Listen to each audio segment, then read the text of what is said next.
Ito po yung Mandulog Bridge ng Iligan City. So dito po tayo dumaan guys dahil may ongoing na parade doon sa kabilang kalsada. At pinagbawal pong dumaan yung lahat ng uri ng sasakyan doon banda. Fiesta pala ng Iligan City ngayong araw. Divine Power Brotherhood.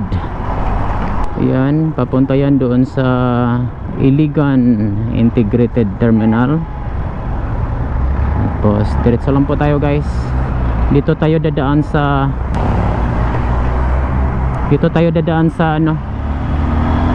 diversion road dahil matraffic talaga doon sa sentro ng Iligan.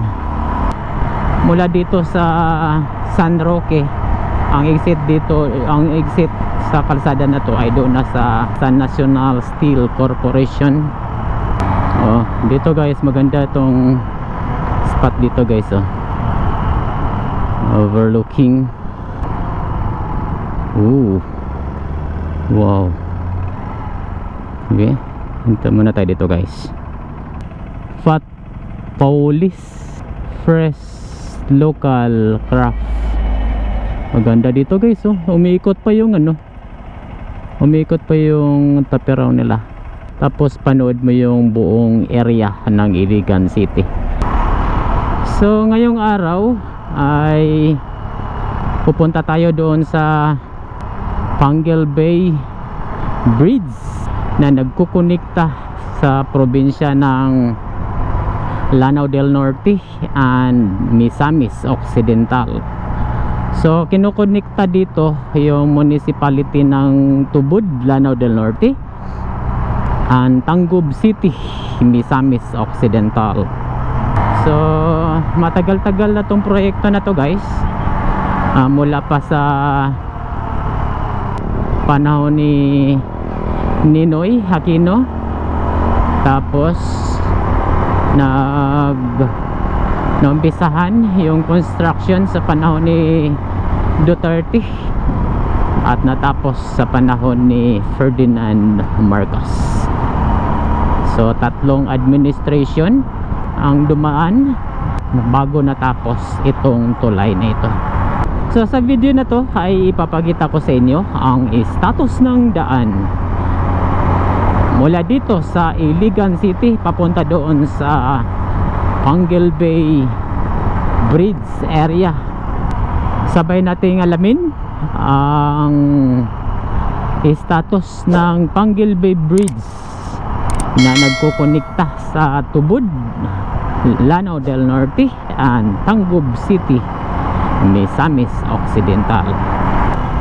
So dito tayo dumaan sa Iligan City para maiwasan yung matinding traffic doon sa city proper, lalo na ngayon na fiesta ng Iligan City. So napaka-traffic po doon sa city proper guys. So ito po yung Iligan City. Napakagandang alternative road. Kung ang biyahe nyo mula Cagayan papuntang Osamis or Pagadian, ay dito kayo dumaan guys, at maiiwasan po yung matinding traffic doon sa city proper.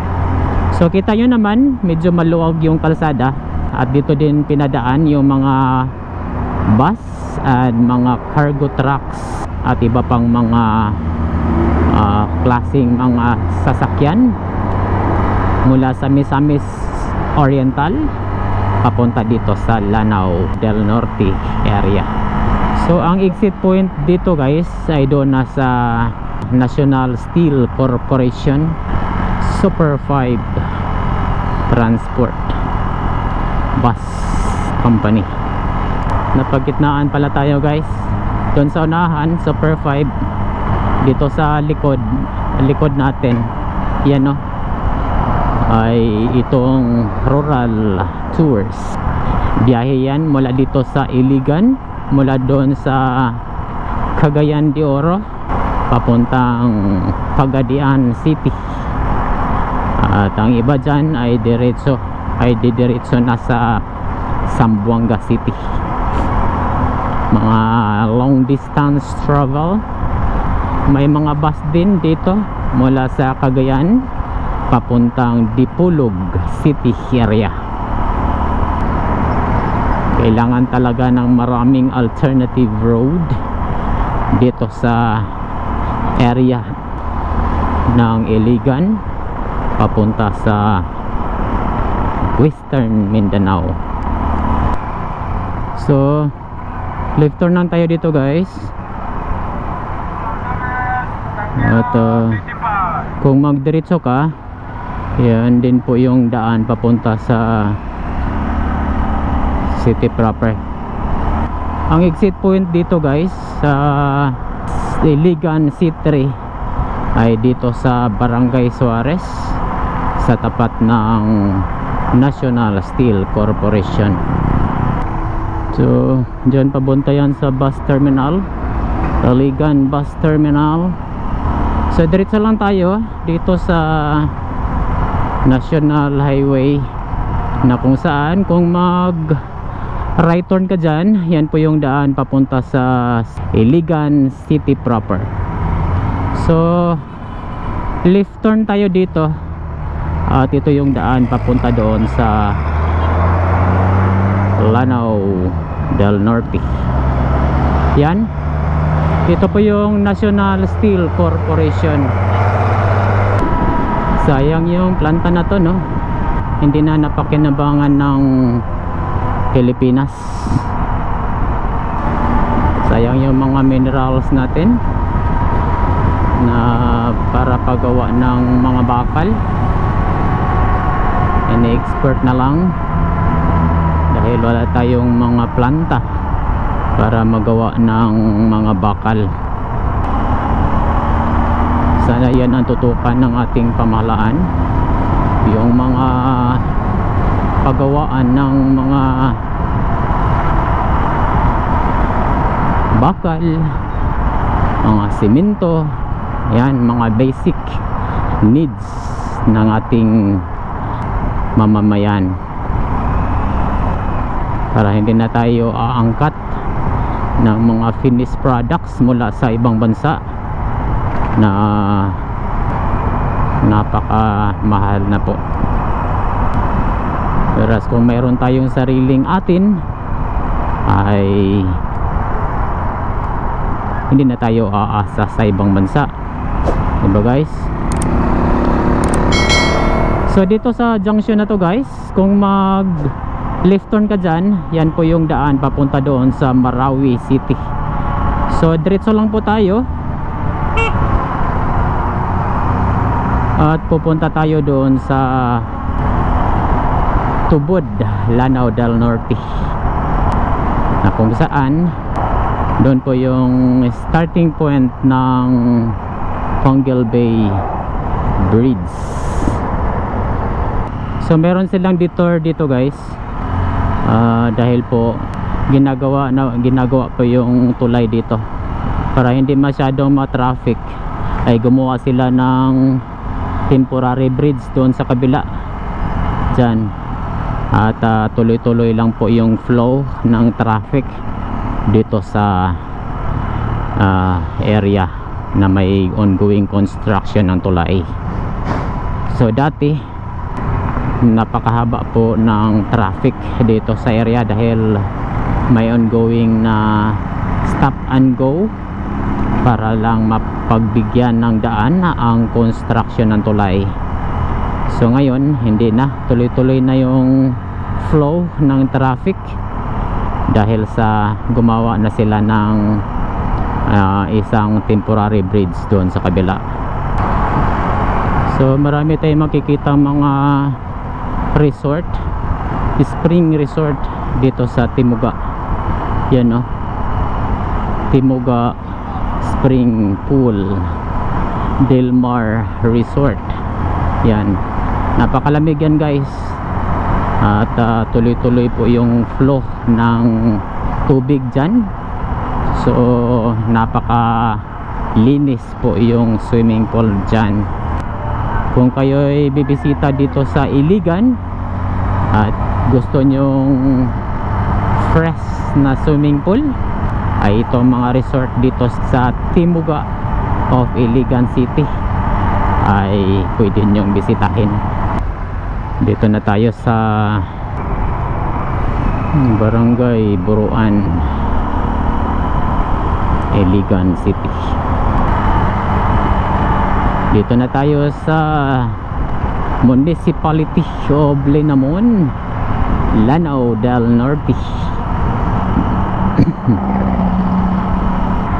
Welcome to Municipality of Kauswagan.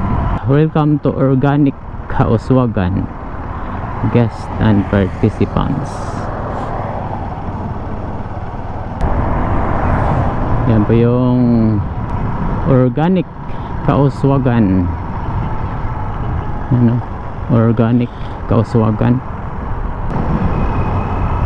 So diretso lang po tayo guys. Longest boardwalk, 4 kilometers. Maganda pa siya lang yan paghapon and umaga.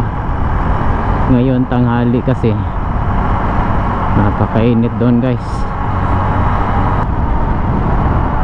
Yun guys, oh, Fisherman's Wharf Food Park and Entertainment Center.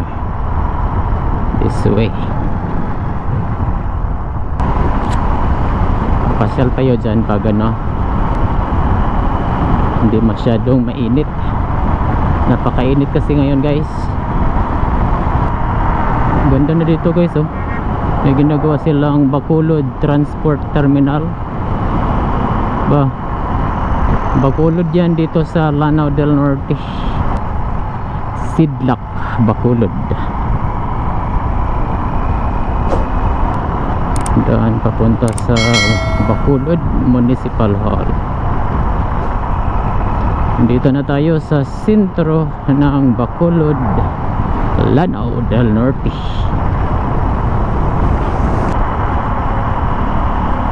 Tatawid na tayo papuntang Maigo, Lanao del Norte.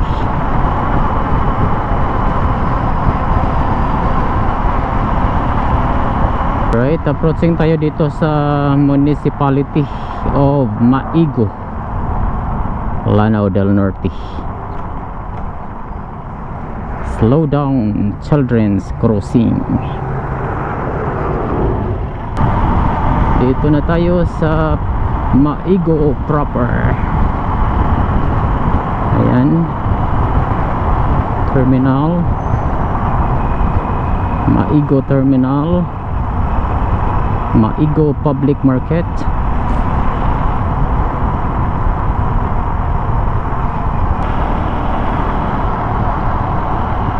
May ginagawang tulay dito banda, dito sa Maigo. Kaya may ginagawa silang stop and go.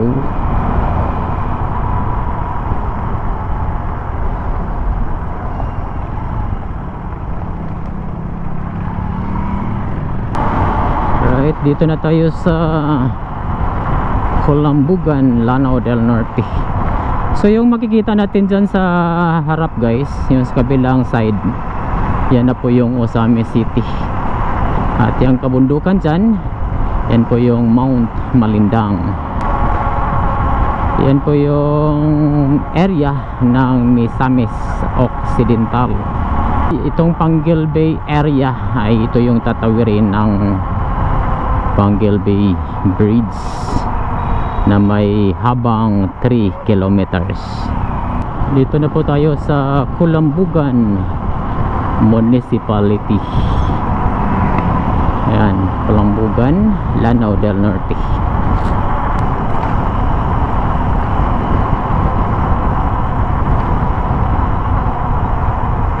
Ayan, kung mag-right turn ka dito guys, yan po yung sentro ng Colambugan. So diretso lang po tayo at pupunta tayo doon sa Tubod, Lanao del Norte. So malapit na tayo guys, no? Meron na lang tayong 16 kilometers na babaybayin at marating natin ang Tubod, Lanao del Norte.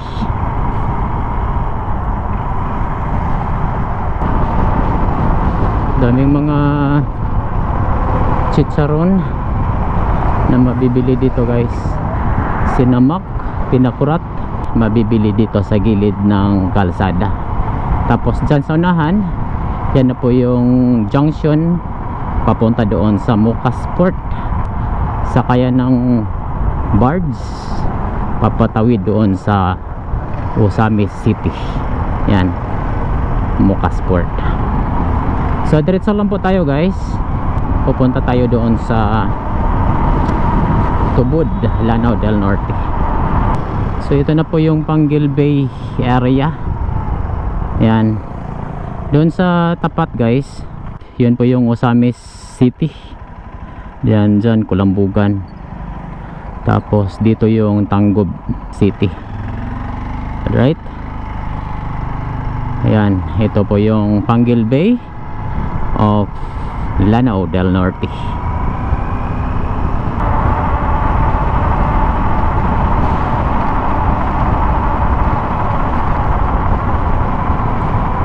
Dito na tayo sa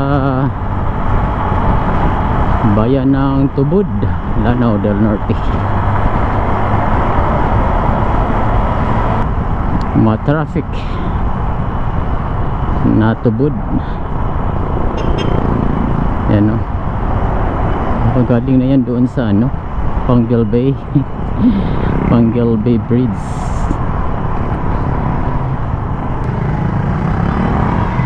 Ayan, kung mag right turn ka dyan guys, yan po yung daan papunta doon sa Tubod Municipal Hall.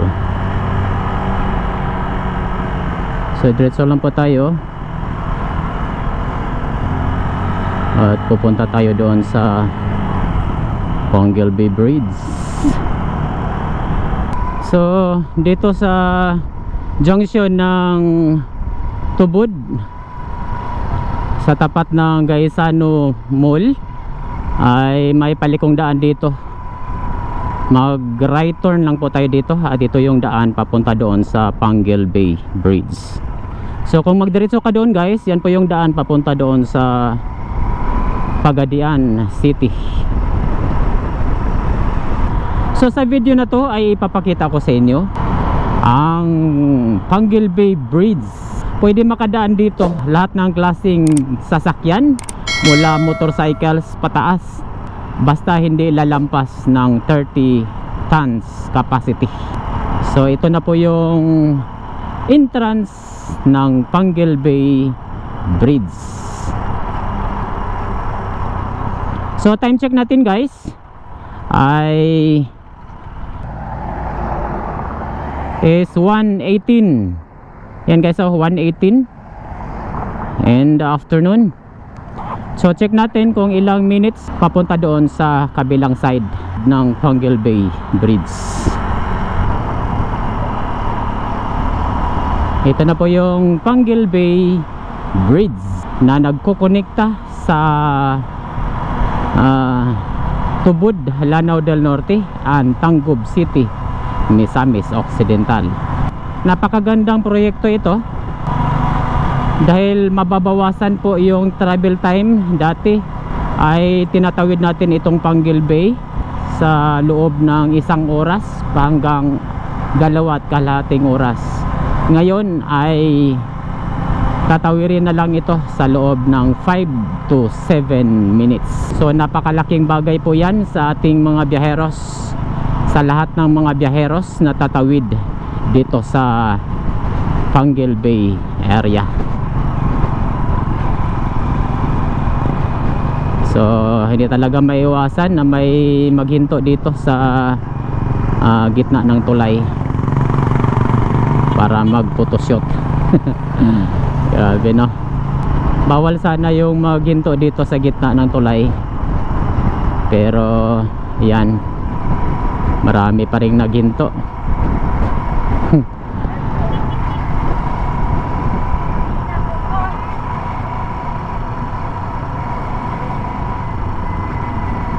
Napakaganda, no?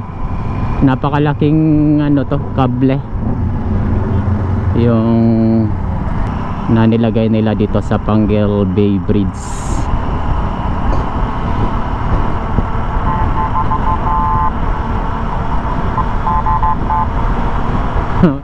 Pinabawalan. Bawal kasi mag-standby dito sa gitna, guys. Kaya dapat may pulis nakaposte dyan para magman na magbawal sa mga maghinto dito sa bridge area.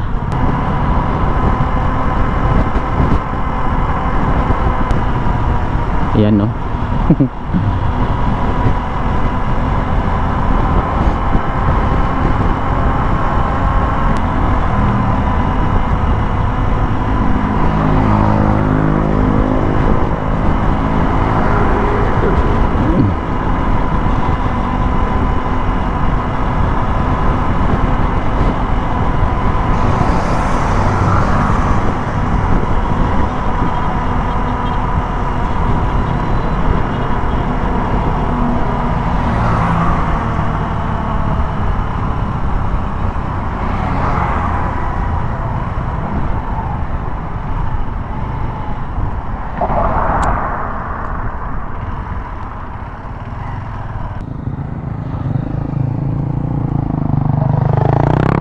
So oras natin is 1:24.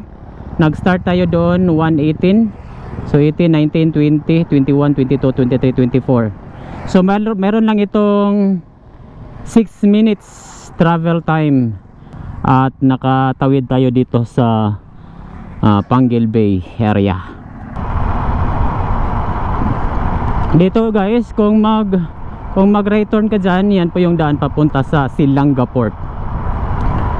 Left turn lang po tayo at ito yung daan papunta doon sa Tangub City proper.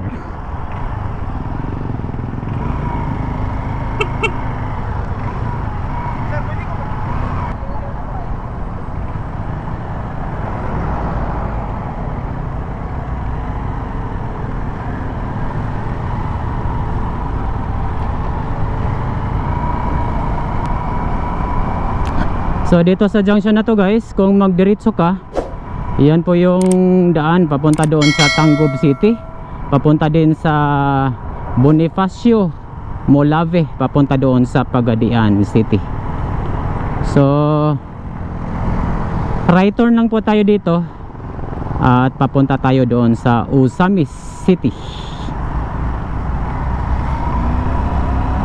Natawid natin yung Panguil Bay area sa loob lamang po ng 6 minutes.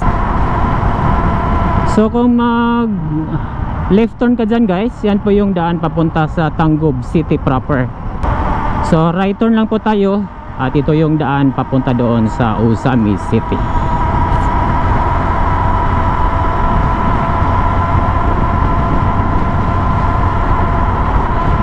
So dito sa crossing na to, guys, kung mag left turn ka dyan, yan po yung daan papunta doon sa Pagadian City. Kung magdiretso ka naman, yan din po yung daan papunta doon sa Hoyohoy View Deck. So right turn lang po tayo dito at ito yung daan papunta doon sa Osamis City. Alright. So recap lang po ng ating biyahe mula doon sa Tubod hanggang dito sa Tangub. Ay tinatawid natin ang Panguil Bay Bridge sa loob ng 6 na minuto.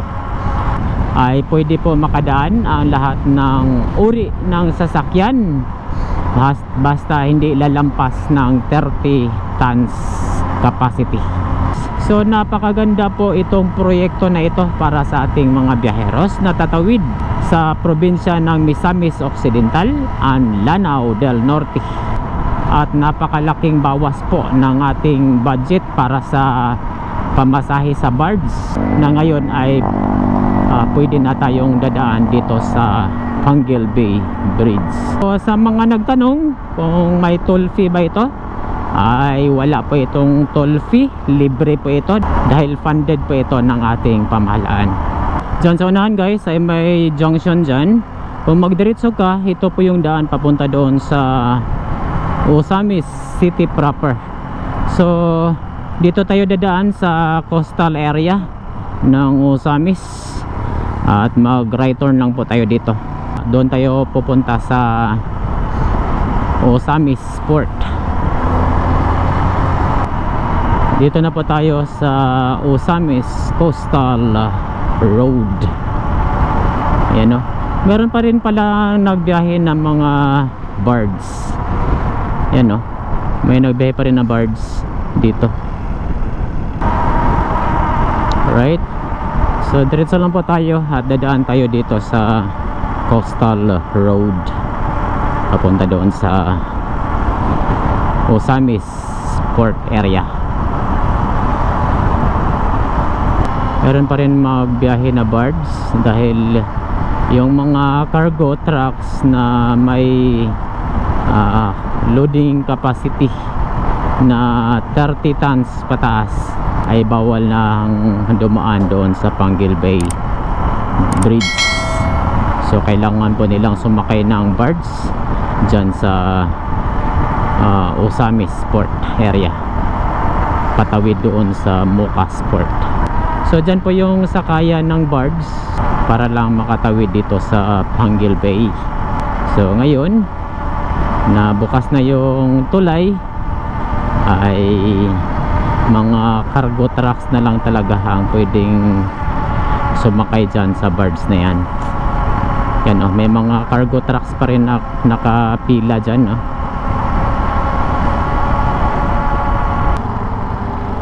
Right, dito na tayo sa Osamis City Port area. At dito natatapos ang ating vlog. Sana nag-enjoy ka sa ating biyahe. At kung nagustuhan nyo tong video na to, ay huwag kalimutang mag-like, comment, and share para mas marami pang makapanood sa video na ito. Hanggang sa muli, daghang salamat po. Yan, papunta yan doon sa bards area.